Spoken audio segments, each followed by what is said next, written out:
warahmatullahi wabarakatuh. Waalaikumsalam. Tidak panjang lebar untuk penghormatan udah diwakili oleh yang sebelum-sebelumnya. Langsung saja ke intinya. Kita sebenarnya sebelum ke konferensi ini sudah mengadakan beberapa kali zooming untuk menghasilkan deklarasi, ya.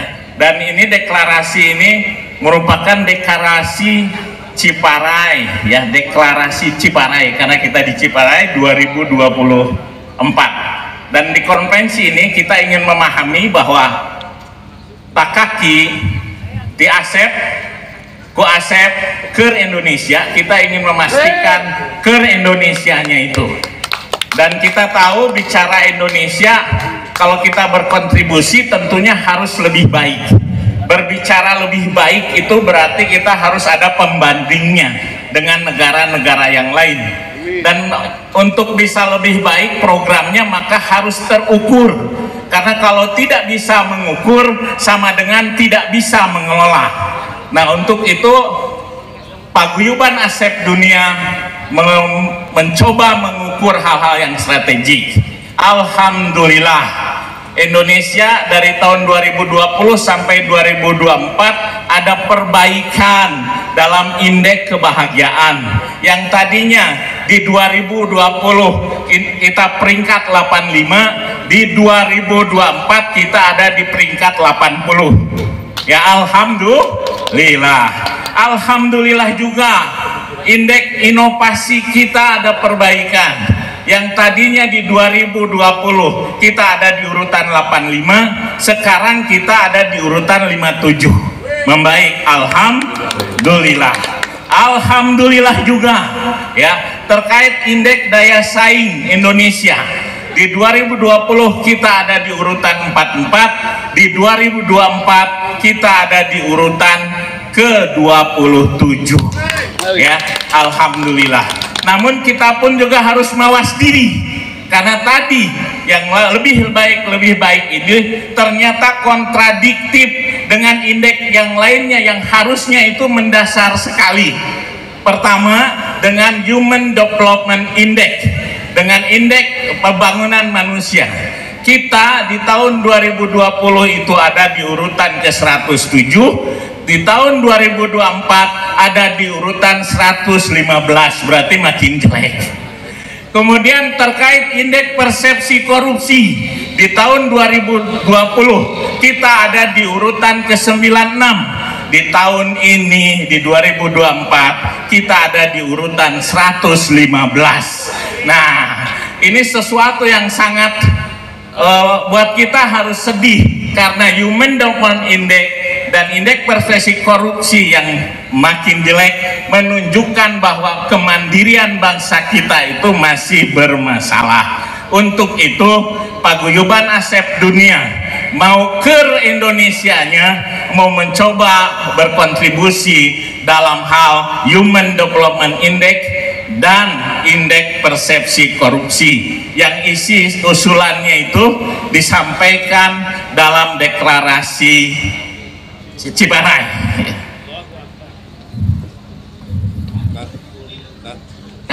Mungkin ada beberapa hal yang masukkan kemarin terlewat terkait lingkungan dari Akan, silakan ya. Bismillahirrahmanirrahim. Seperti tadi disampaikan oleh Kang Asep Hairullah, sebetulnya ini deklarasi ini bukan kerjaan yang singkat ini, tapi sebelumnya juga kita sudah melakukan diskusi dengan para ahli. Menambahi dari indeks persepsi pembangunan yang menjadi soal atau isu saat ini adalah Gini rasio atau perbandingan pemerataan gap antara si kaya dan si miskin.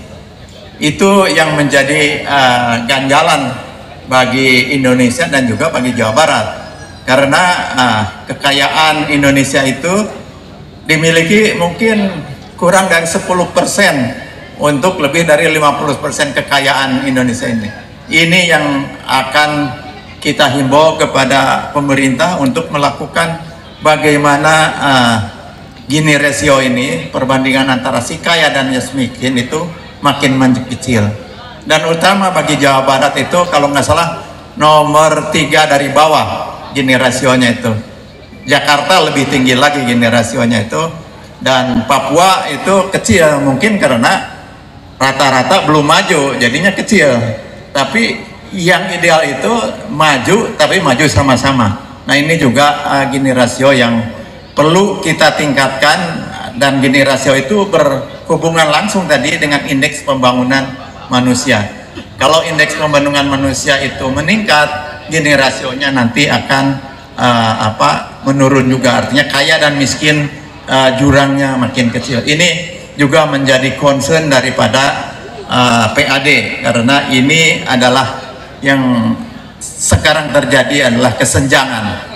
Jangan hanya kemerdekaan atau kekayaan Indonesia ini dimiliki oleh segelintir atau sekelompok kecil, sedangkan kita sesuai dengan Undang-Undang Dasar 45 Pasal 33 semuanya yang menguasai hajat hidup manusia harus digunakan sepanjang untuk kepentingan negara, kepentingan masyarakat. Demikian tambahannya.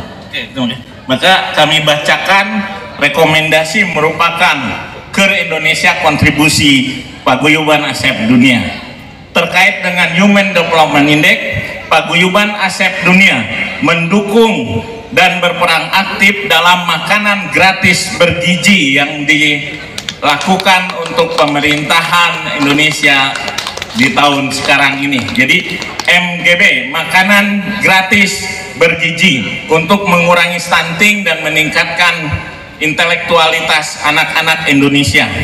Yang kedua, penguatan basic science, matematika, fisika, dan seterusnya, ya dari sejak SD, SMP, homeschooling, dan pola pendidikan lainnya. Yang ketiga, pemanfaatan isu global dan lokal, menyatukan untuk bisa mewujudkan berbagai produk dan jasa kualitas dunia. Ya.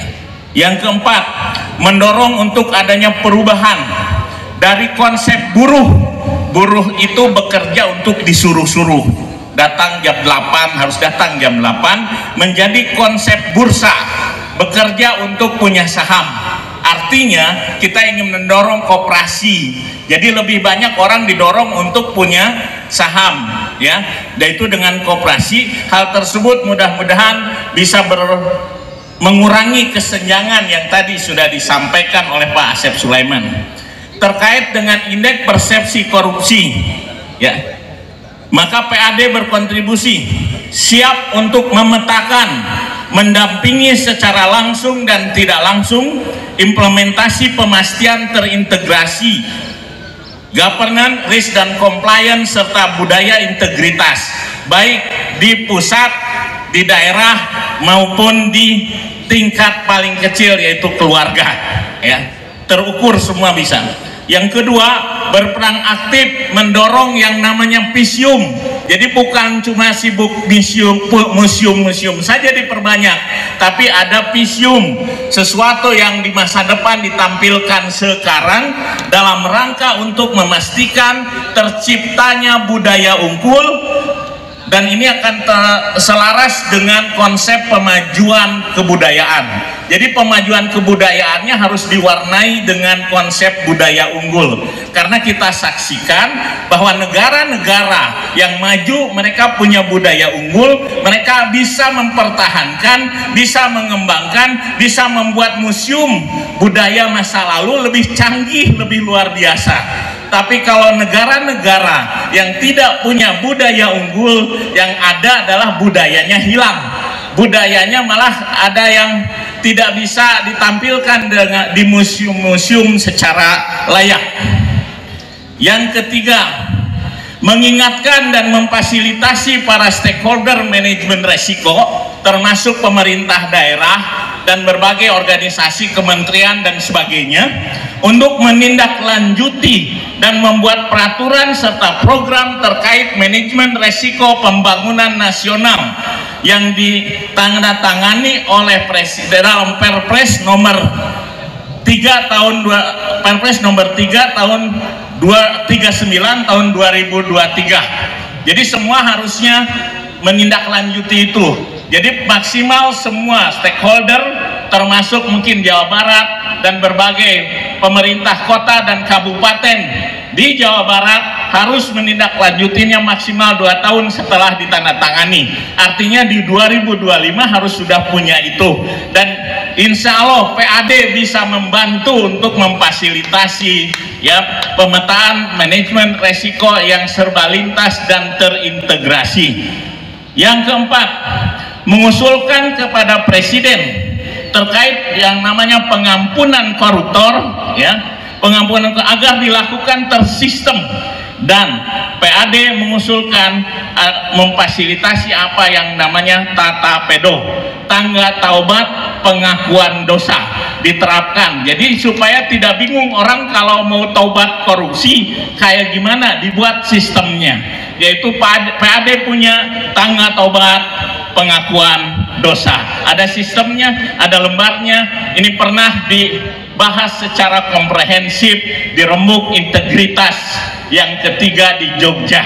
Mudah-mudahan dengan semua ini PAD bisa berkontribusi untuk ke Indonesia.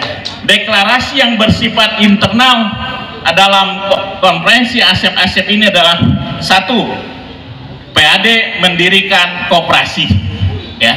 PAD mendirikan koperasi, ya. Tepuk tangan dulu yang meriah, ya. Yang kedua, membangun ke dalam ASEP berintegritas. Kenapa ke dalam Karena kebanyakan kita biasanya keluarga, banyak keluarnya, cari kebahagiaan di luar, ya. Harusnya cari kebahagiaan tuh di dalam rumah. Jadi ASEP, PAD, Paguyuban ASEP Dunia akan membuat keluarga ASEP menjadi pionir-pionir untuk hadirnya bukan keluarga, tapi ke dalam berintegritas di Indonesia.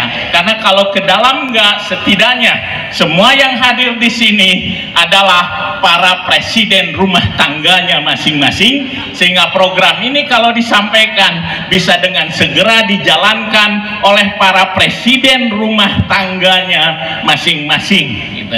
Tapi kalau yang program luas ya harus lewat presiden. Demikian yang bisa kita sampaikan terkait dengan deklarasi Ciparai 2024. Salam Takaki, ASEP, UASEP, ke Indonesia. Ciri khas tepuk tangan ASEP, mohon maaf, tepuk tangannya bukan begini, tapi begini. Mari kita tepuk tangan ASEP, begini tepuk tangan ASEP, ya. Semakin ditepuk, yang di bawah itu semua yang jelek-jelek, yang di atas integritas. Lebih cepat lagi, lebih keras lagi, maka mudah-mudahan Indonesia bisa lebih baik atas kontribusi Paguyuban ASEP Dunia di dalamnya. Assalamualaikum warahmatullahi wabarakatuh. Waalaikumsalam.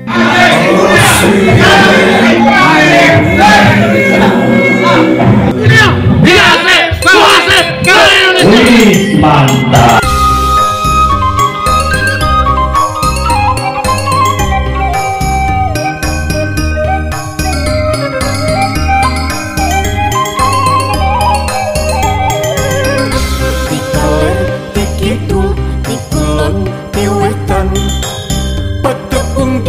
Paguyuban ngarumpul ngariung ngadakeun silaturahmi.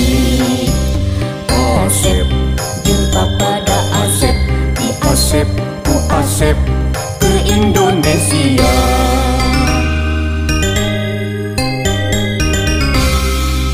Paguyuban ASEP Dunia mengketa ke silaturahmi.